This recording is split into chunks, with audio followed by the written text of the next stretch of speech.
Hey guys, thanks for watching. Welcome back. Thanks everyone for coming to the live streams. Starting to see more people at them, so that's great, guys. Make sure you're subscribed and your channel notifications are turned on. That way you won't miss us when we go live. So by the time this video gets out, it will be November 20th, 2020, and this is your End Times Prophecy News Report. Please remember to smash that like button, as they say, guys. Thank you. Iota leaves more than 20 people dead or missing. Unprecedented damage reported in San Andreas and Provincia. At least 13 people were killed and 11 others remain missing after extremely dangerous Category 4 Hurricane Iota made landfall in Nicaragua on November 17th. Considered the strongest storm to hit the country and the most powerful tropical cyclone of the 2020 Atlantic hurricane season. It moved directly over Providencia and San Andreas, Colombia on November 16th as a Category 5 hurricane, causing unprecedented damage and marking the first time a Category 5 hurricane directly struck the country. Hundreds of thousands have been affected by floods and landslides, further worsening the situation in the region still reeling from the devastation of Hurricane Eta, if you guys remember that one. The full extent of the damage left by Iota is still unclear. Iota strengthened into a Category 5 hurricane, guys, with maximum sustained winds of 160 miles per hour prior to its landfall, making it the strongest tropical cyclone of the 2020 Atlantic hurricane season. It weakened into a Category 4 hurricane just 2 kilometers an hour below a Category 5 prior to landfall, making it the strongest November hurricane to hit the Central American country on record. More than 62,000 people have been evacuated in 683 government shelters following the storm. In the city of Bilwi, also known as Poroto Cabazaz, there's almost no communication due to fallen power lines. Heavy rains associated with a tropical wave and Iota caused extensive damage in Colombia and left at least 7 people dead and 11 others missing. Massive damage took place in the Mohan sector of Debedia, where landslides killed 3 people and injured 20 and left 8 others missing. On November 15th and 16th, Iota passed close to the outlying archipelago of San Andreas Provincia and Santa Catalina as a Category 5 hurricane. I'm getting good at pronouncing this stuff, eh? The hurricane's eye directly hit Providencia, causing unprecedented damage according to President Ivan Duque Marquez. This marked the first time a Category 5 directly struck the country. China used secret microwave pulse weapon against Indian troops in border battle. A report this week in the UK Times has revealed new information on China's use of a cutting-edge high-tech weapon during last summer's high-altitude Himalayan standoff between Indian and Chinese troops in the disputed Ladakh border region. Initial claims made by a notable professor at Beijing University claim that a military-grade crowd-controlled sonic pulse weapon capable of causing severe bodily discomfort, including dizziness and nausea, was recently used by China's PLA military on Indian soldiers along the line of actual control. It would mark the first known instance in history such a controversial weapon was deployed in battle. Its forces had turned 2 strategic hilltops that had been occupied by Indian soldiers into a microwave oven, forcing them to retreat and allowing the position to be retaken without an exchange of conventional fire, according to Jim Kangrong, a professor of international relations at Beijing-based Renmin University. This is a report in the UK Times, I believe.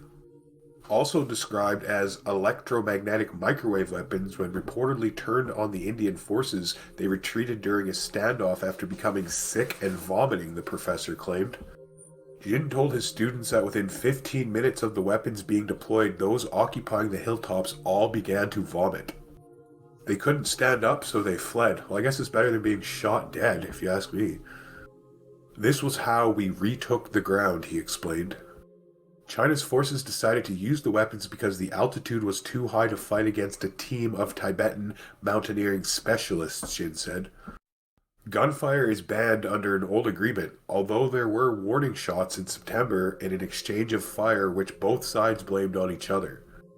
Also in June, Chinese and Indian patrols along the border broke into hand-to-hand clashes that left at least 20 Indian troops killed. The microwave weapon incident was said to have occurred in late August. Good luck enforcing this. Pennsylvania mandating people wear masks inside their homes. Pennsylvania's Democrat Governor Tom Wolf has announced new COVID restrictions, including ordering people to wear masks inside their own homes. Additionally, anyone who visits PA, that's like an abbreviation for the state of Pennsylvania, I take it, from outside another state must get tested within 72 hours before entering the state or quarantine for 14 days.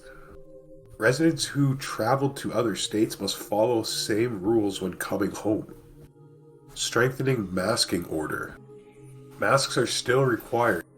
Indoors, masks now required anytime you're with people outside of your household, even if you're socially distant. You guys have way more hardcore mask laws in the United States than we do in Canada, that's for sure. This applies to all indoor facilities, plus if you have people in your home, not part of your household, the PA Department of Health tweeted on Tuesday. The state already has a mask order for when you leave your home and occupancy limits on bars and restaurants. Philadelphia has gone even further, announcing on Monday that they are banning indoor gatherings and dining, as well as closing casinos, gyms, museums, and libraries. A judge ruled Wolf's previous shutdown unconstitutional. Iran feeding uranium gas into advanced centrifuges, underground IAEA. Pesky old Iran has begun feeding uranium hexafluoride. Ooh, that sounds lovely, hey guys. Uranium hexafluoride, or UF6 gas, feedstock into the advanced IR-2M uranium enriching centrifuges, installed at its underground plant in Natsam nuclear facility. And I must say, all thanks to President Obama and team, according to a UN nuclear watchdog report obtained by Reuters on Wednesday.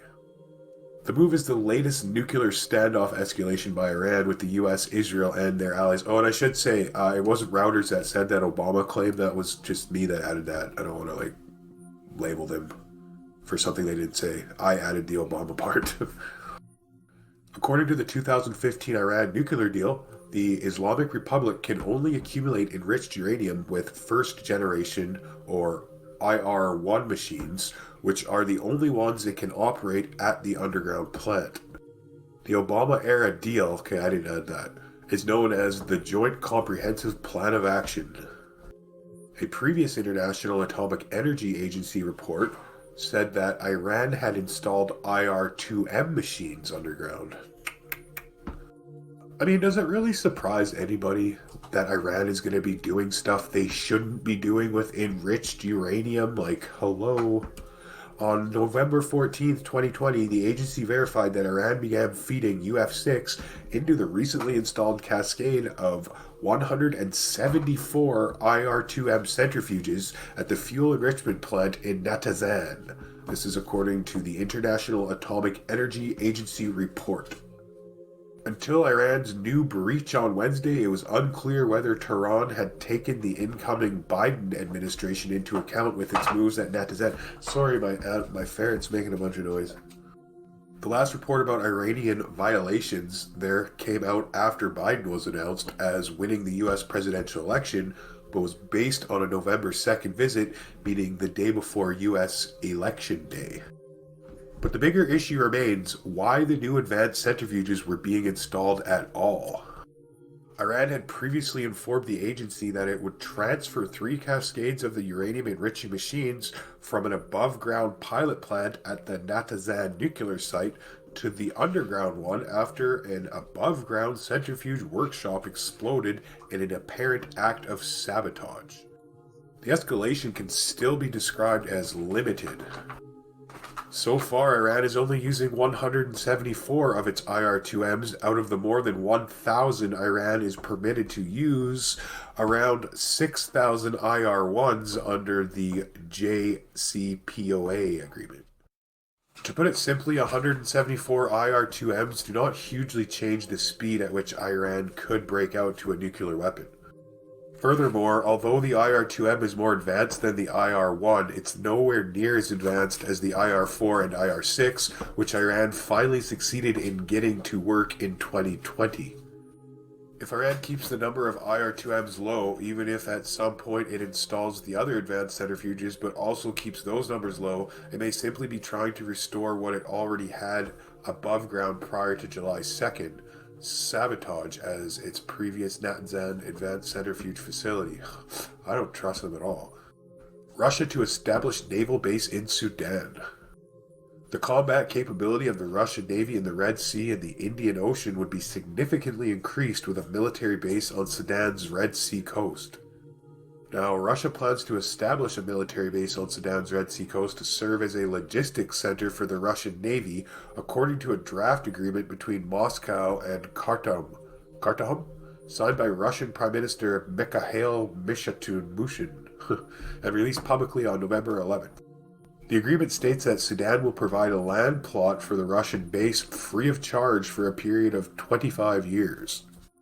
It will automatically renew for subsequent 10-year periods. To terminate the deal, one of the parties must notify the other party of its intent at least 1 year before the expiration of the next period. While the base's capacity will be capped at 4 ships at a time, nuclear-powered ships are permitted to dock, thus significantly increasing the combat capability of the Russian Navy in the Red Sea and the Indian Ocean. The number of military personnel permanently staying at this facility should not exceed 300 people, according to the agreement. Also, Russia will have the right to import and export through the seaports and airfields of Sudan any weapons, ammunition, and equipment necessary for the operation of the base and for the performance of tasks by warships. Sudan, according to the published document outlining the agreement, will not collect import and export duties and taxes. The base will be located near the city of Port Sudan, according to the document. External protection of the borders of the base territory will be carried out by the Sudanese side. Meanwhile, protection of the borders of the water and area of the base and its air defense will be up to Russia.